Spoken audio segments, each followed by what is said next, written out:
Lieutenant general Muhammad Asim ملک کو DGI تعینات کر دیا گیا۔ لیفٹیننٹ جنرل عاصم ملک 30 ستمبر کو ذمہ داریاں سنبھالیں گے۔ لیفٹیننٹ جنرل محمد عاصم ملک اس وقت GHQ میں ایڈجوٹنٹ جنرل کے فرائض سر انجام دے رہے ہیں۔ اس کے علاوہ لیفٹیننٹ جنرل محمد عاصم ملک اس سے پہلے بلوچستان میں انفینٹری ڈویژن اور وزیرستان میں انفینٹری بریگیڈ کمانڈ کر چکے ہیں۔ لیفٹیننٹ جنرل محمد عاصم ملک اپنے کورس میں اعزازی شمشیر بھی حاصل کر چکے ہیں۔ اس کے علاوہ وہ چیف انسٹرکٹر NDU اور instructor command and staff college Quetta بھی تعینات رہ چکے ہیں۔ ذرائع کے مطابق لیفٹیننٹ جنرل عاصم ملک فوجی خاندان سے تعلق رکھتے ہیں۔ ان کے والد غلام محمد بھی لیفٹیننٹ جنرل تعینات رہے اور انہوں نے کور کمانڈر راولپنڈی کے فرائض بھی سر انجام دیے، جبکہ لیفٹیننٹ جنرل عاصم ملک کے والد کو جنرل GM کے طور پر جانا جاتا ہے۔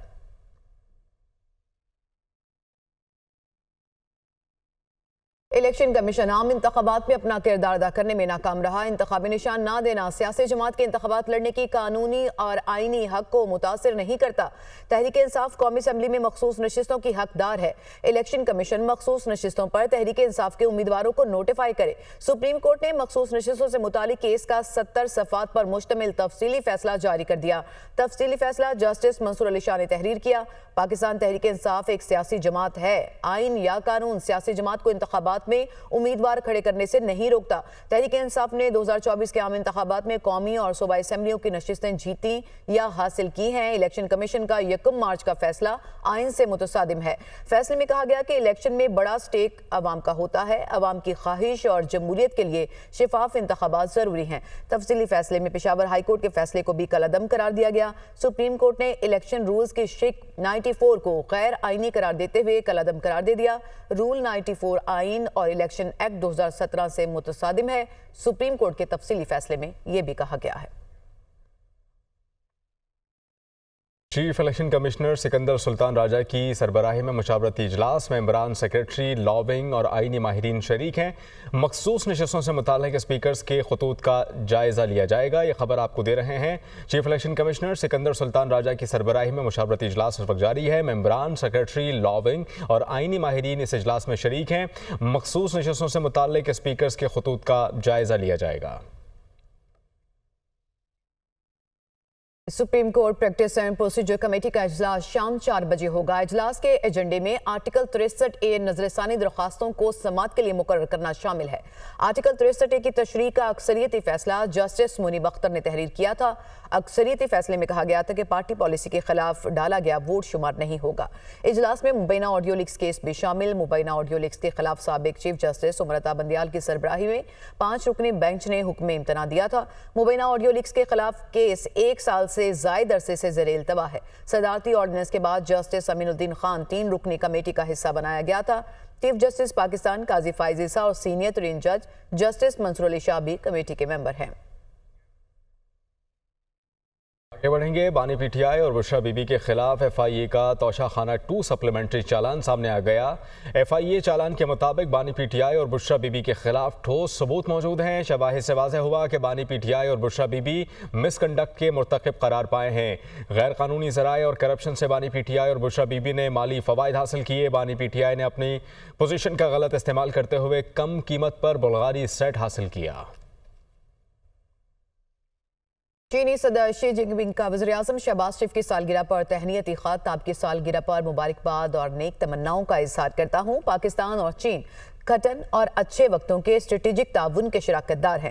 تاریخ گواہ ہے کہ دونوں ممالک نے ہمیشہ ایک دوسرے پر بھروسہ کیا اور ہمیشہ ایک دوسرے کا ساتھ دیا۔ دونوں ممالک کے مابین ایسا مضبوط رشتہ قائم ہوا جس پر بدلتا ہوا بین الاقوامی منظرنامہ کبھی اثر انداز نہیں ہوا۔ چین پاکستان تعلقات کی مضبوطی میرے لیے انتہائی اہمیت کی حامل ہے۔ آپ کے ساتھ مل کر اسٹریٹجک تعاون کے فروغ اور CPEC کی تعمیر کے لیے کام کرنے کا خواہش مند ہوں۔ وزیر اعلیٰ مریم نواز اور نواز شریف سے جاتی عمرہ میں امریکی سفیر ڈونلڈ بلوم کی ملاقات ہوئی۔ دونوں ممالک کی باہمی دلچسپی کے امور پر تبادلہ خیال۔ وفاقی وزیر احسن اقبال، سینئر صوبائی وزیر مریم اورنگزیب بھی اس ملاقات میں شریک ہیں۔ وزیر اعلیٰ مریم نواز اور نواز شریف سے جاتی عمرہ میں امریکی سفیر ڈونلڈ بلوم کی ملاقات ہوئی۔ دونوں ممالک کی باہمی دلچسپی کے امور پر تبادلہ خیال ہوا۔ وفاقی وزیر احسن اقبال، سینئر صوبائی وزیر مریم اورنگزیب بھی اس ملاقات میں شریک رہیں۔ وزیر اعلیٰ مریم نواز اور نواز شریف سے جاتی عمرہ میں امریکی سفیر ڈونلڈ بلوم کی ملاقات ہوئی۔ پیپلز پارٹی کا مجوزہ آئینی ترامیم اور آئینی عدالت پر وکلا تنظیموں سے مشاورت کا فیصلہ۔ بلاول بھٹو زرداری ملک بھر کے وکلا تنظیموں سے رابطے کر کے مشاورت کریں گے۔ بلاول بھٹو زرداری کل کراچی میں وکلا تنظیموں کے رہنماؤں سے خطاب کریں گے۔ اس پر مزید بات کر لیتے ہیں، محمد ارشد ہمیں جوائن کریں گے۔ ارشد، آپ کے پاس کیا اپڈیٹس ہیں اس خبر سے متعلق؟ جی بالکل، دیکھیں ذرائع تصدیق کرتے ہیں کہ بلاول بھٹو زرداری کل کراچی میں وکلا تنظیموں کے رہنماؤں سے خطاب کریں گے۔ جس طرح آئینی ترامیم پر ملک گیر مشاورت کا سلسلہ جاری ہے، پیپلز پارٹی کی جانب سے مجوزہ آئینی ترامیم، آئینی عدالت پر وکلا تنظیموں سے مشاورت کا جو ہے وہ فیصلہ کیا گیا ہے۔ ذرائع کا یہ بھی کہنا ہے کہ بلاول بھٹو زرداری ملک بھر کی وکلا تنظیموں سے رابطے و مشاورت کریں گے۔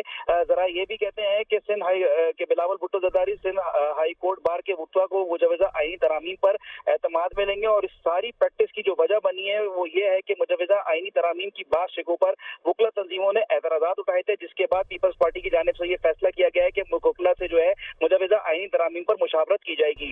جی ٹھیک ہے ارشد، اپڈیٹ کے لیے بہت شکریہ۔ جمعیت تحریک انصاف بیرسٹر گوہر علی خان نے کہا ہے کہ ترامیم ایک بندے کو فائدہ پہنچانے کے لیے کی جا رہی ہیں، شخصی مفادات کو دیکھا جا رہا ہے۔ جمہوریت کے لیے آزاد عدلیہ ضروری ہے، ججز کو سیاسی بندے ٹرانسفر کریں گے تو یہ کیسی عدلیہ ہوگی؟ مزید تجربات نہیں چلیں گے، سپریم کورٹ کو ہم مضبوط کریں گے۔ الیکشن کمیشن کا وضاحت مانگنا بدنیتی پر مبنی تھا۔ انہوں نے مزید کیا کہا، آپ کو دکھاتے ہیں۔ اس وقت جو ترامیم ہو رہی ہے یہ صرف ایک بندے کو اکوموڈیٹ کرنے کے لیے کی جا رہی ہے، عدلیہ کو زیر کرنے کے لیے کیا جا رہا ہے، ایوان کا پورا سٹرکچر چینج کرنے کے لیے کیا جاتا ہے، اپنی شخصی مفادات جو ہے اس کو تحفظ دینے اس کے لیے کیا جا رہا ہے، جس کے ہم شدید مخالفت کریں گے۔